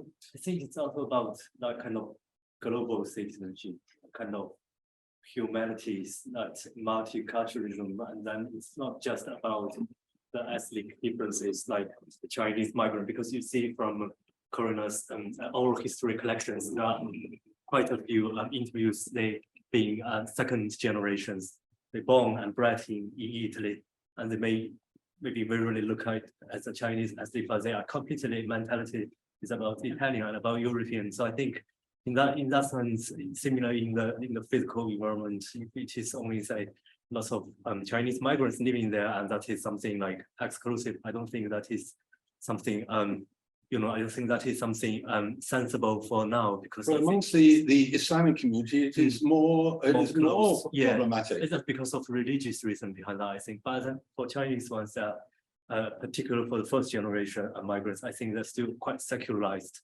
and particularly like the smellscape and that kind of soundscape. I think that kind of multi-sensory experience to making their territory also related to their kind of success survival in the catering industry across the new environment, and that diffused, dispersed, and not that very like maybe there will be a Chinatown. So one more question, and then we'll move over to some other ideas. But I think that Umberto Eco spoke about in Serendipities about conflict. And in fact, that what happened was when they went to the Caribbean, either Group A thinks that they're primitive and wants to make them like themselves, or they think them exotic, as which you are trying to say. And he actually mentions that the Italians and Southern Chinese are still debating who is responsible for the spaghetti. So who is do you feel, therefore, that it is just simply a piece of Disneyland which is happening, and we're then putting people into stereotype boxes instead of creating then a more universal identity? Yes, I would follow that. I think it is too stereotyped. I don't think Chinatown as an idea still exists, even it is still called Chinatown, because it's already expanded to much larger than Chinese ethnicity, to Asian, but also to the East, West, and West and South. It's a global system. If anybody wants to say something, just put up your hand. So we're just okay. Yeah. I think the idea of a Chinatown, we're considering that as a sort of established concept, but itself, in the context of London, it came from Limehouse, which it was not a Chinatown, it was a projected identity. I mean, in America's, I think in San Francisco's case, it's very much a response to the racist sort of attitudes of the broader community. So I think we are seeing this at the end of it, that it's kind of, I think it is objectifying it, I think this, we use this term of Chinatown, and I was talking to Mike in the break that the idea of an enclave, which is the term in the 60s, also, is for the purpose of othering. Yeah. So I think that it's probably looking back to Jenny's presentation is most sort of contrast of how when we don't have this idea of boundaries and ideologies and policies and regulations, that these things move much more fluidly and much more sort of bodily, like in Annabelle's presentation, we see it's the personal responses to the influence. So it's in a way that it gives this structure of response, this idea of Chinatown. Well, one of the things that they exchanged was also the Jesuits. So I can't see is, oh, right, Janie, you're there. Right, so the Jesuits were responsible for a lot of dissemination and about sort of reducing cultural diversity just to one sort of format. Do you feel that this actually took place within the Red Sea and the Indian Ocean with the Ethiopians as a pivot? Was that particular time pivotable, or was it just simply a passing event? That's an excellent question, and one that I'm still trying to figure out, actually, because obviously I'm trying to reconstruct the Jesuit mission in terms of musical practices and the architecture on the highlands. but then placing that within the wider context of Jesuit practices is another question.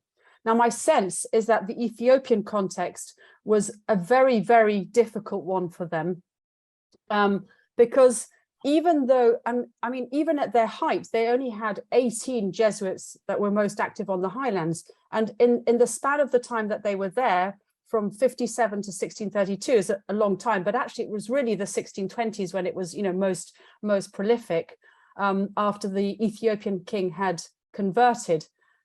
Even at that, with so few people, they managed to build these 13 monuments. So I think one of their primary difficulties, and in this sense, perhaps their model wasn't able to be distributed, you know, in the Red Sea and wider and other Jesuit sites across the Indian Ocean, is because they had temporarily managed to convert the king, but they were very, very heavily reliant on royal patronage. So in terms of land use, what they could actually implement in terms of the architecture, using local force, using Indian forces, Indian labor, Indian slave musicians. So, you know, there are so many components there. And I from the record, it seems like a logistical nightmare. Well, yeah, thank you for that illumination. I just want to say is that you spoke about transitions, and we spoke about transitions in time, but we also have to speak about transitions in place. So we've got twilight and place. These are really very critical to understand. So, but let's look now also at Urla, which is a really exciting place. And without going into the critique of Jackson and Conson into what is taking place, we actually have 3 religious communities, and they've left there some traces of history. Is the traces of history should be forgotten, or should there be some recognition to the past? So therefore they actually can create something which then responds to the exactly how Urla actually was developed over the years. So do fences make good neighbors? Thank you for the question. I may say that in Urla case, the buildings that I showed in the slides in my presentations that are remain from the Greek neighborhoods are conserved by the state. Now, some of the 25 buildings are under conservation. That's why, rather than just raising the past, now recently, finally, the Turkish government and the state and the municipality take the responsibility to keep the memories of the past, even though now we are keeping the places, but not all the facts of the history. For instance, the fire that is broken out in the neighborhoods is not mentioned that much because it's a bit political as well. Do you want to make something about fences make good neighbors around these areas? But fences could be also understood as the starting point for boundaries. It's also open, isn't it? It's not just a threshold always closing. Well, do people around the Chinatown feel threatened that their place will be overturned, or what it is, or the other way around? Oh, that was indeed happening in the 1960s when they were forced to move from Limehouse because they were worried about, for example, gentrification. They were worried about, and that was a fact. Finally, those powerful families stayed in the current Soho ones, and many disadvantaged ones just lost their arrival lands and zones. So I think I don't think fence is a very elective thing, but I believe that kind of porous boundary to constitute Chinatown has been maintained and sustained in a quite positive way, and that makes the current Chinatown its success, because it's more like welcoming and it's porous. It's not trying to claiming a ethnic dominate territory within the city, but it's open to the all Well, I think that heritage is the bone of contention. It's creating conflict all the time. Yes. We've been hijacked. Yes. So I say, okay, architecture is the evidence of the past, but the architecture today will be the heritage of tomorrow. So perhaps there's room now to put in, and I saw in Prato some really interesting new buildings. In other words, we keep on using a language of the past rather than then creating something which is perhaps changing habits. Anyway, that's one point. But Annabelle, is Annabelle come? Yeah. Hi, you in your pajamas? It is almost midnight though. Wow. Okay. Well, I looked at those the buildings, and they could have been anywhere in the world. Those things. How are you telling me about vernacular and about all these things when I'm looking at these buildings, which are very global? Yeah. Well, the vernacular, I wasn't claiming that those were the original local vernacular villages. Those were already raised to make way for these modernist mass public housing. But I think what makes what you say a very global model, uniquely quite Singaporean, or at least Southeast Asian, is the different way that people have responded to modern housing and how they've adapted it to extend past tropical ways of living by like using the pots and the extensive use of gardening equipment to maintain this habit of cultivation that they love and they want, and also the combination of these past practices and just the fact that the weather allows them to spill out from private to public, which is something that you don't see in like the European modernist housing, for example. All of the in-between spaces are dead and not typically used, or become areas for vice-related activities because nobody owns them and nobody walks around them, nobody lives in them. But in the case of Singapore, these kind of in-between spaces, these no man's lands, like the corridors, the staircases, all have become kind of an extra stage for these past tropical activities, which were very common in the vernacular villages and how they used to live in the past. Well, thank you. You also reference Otto Königsberger. You have to realize that I hear that you are a graduate here at the Bartlett. Well, so am I, but I was here in 1958, so some time ago in another building, and I did have the opportunity of doing my final project and taking advice with Otto Königsberger, who's just an amazing person. So I'm so pleased that you referenced him. But I really like your idea of inherited colonial practices. Now, that is something which the decolonization cannot accept. If in fact we're going to say, okay, let's accept a little bit of the French, like we saw the atomic bombs everywhere, that yes, the French said that it was positive, the positive influence of the French in French Africa, which is Algeria and Tunisia. But so this idea of inherited colonial practices, perhaps this is a really good way to try to create a new syncretistic chopper city. Annabelle? Sorry, I didn't catch the last bit because you moved away from the mic. Oh, sorry. Okay, so what I was thinking that you mentioned in inherited colonial practices, which essentially I think is very interesting, but the decolonialism is not going to accept that. We want to get rid of those inherited colonial practices, yet we cannot give up on the fact that this is a fact. This is, so we can either then rewrite history, which might be questionable, or we should then take on board these inherited colonial practices, or we just simply nuke it and start from history again, which is dissonant heritage, which Ashworth speaks about, which might be something which might be of interesting. So where would you go for that in your time scale?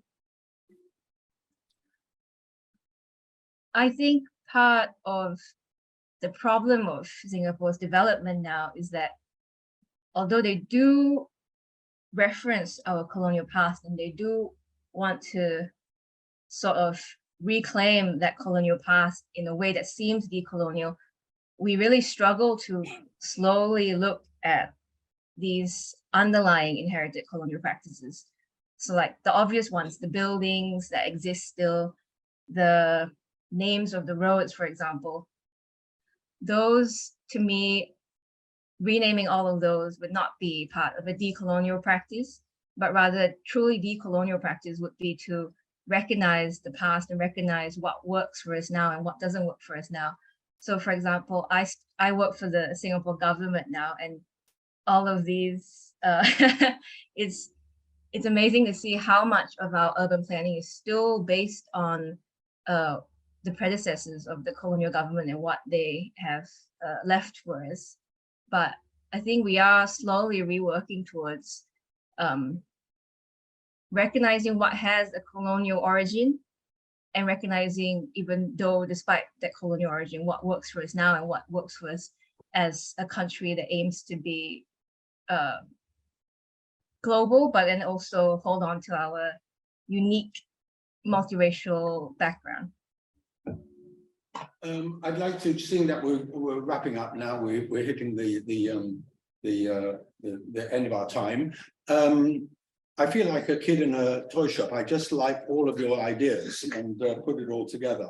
I think that we spoke about multiple identities, which is really very critical. But I think what came about was also the soul of the city, the spirituality, the sacredness, the role of photography in image, the intangible heritage. And I think that this is something which we missed out.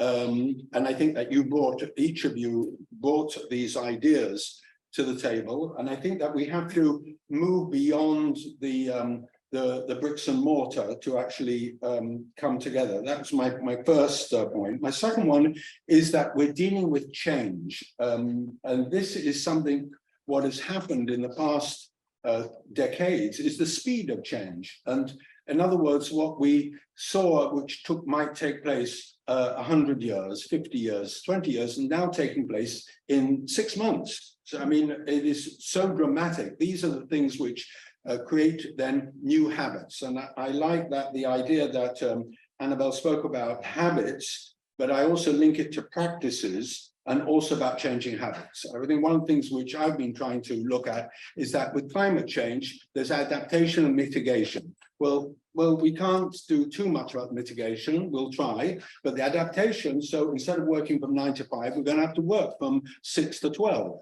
The weather's gonna be a little bit different. So there's lots of ideas about changing habits. So it's not more the same, it's exactly how, in fact, the city creates us and we create the city. And this interrelationship, which I think you all have brought to the table. So, yes, thank you very much, Mike. I think that was a really exciting and engaging session, and as Mike said, I also feel like a kid in the toy shop. And there's refreshment on the ground floor. This evening there is an international lecture series in the chemistry auditorium at 6:30. So please go and grab a drink, and then we'll see you in the auditorium, which has the entrance just by the ground floor reception area. It says at 6. Starts at 6? Yeah. Yeah. Thank you so much for everyone joining us. Thank you.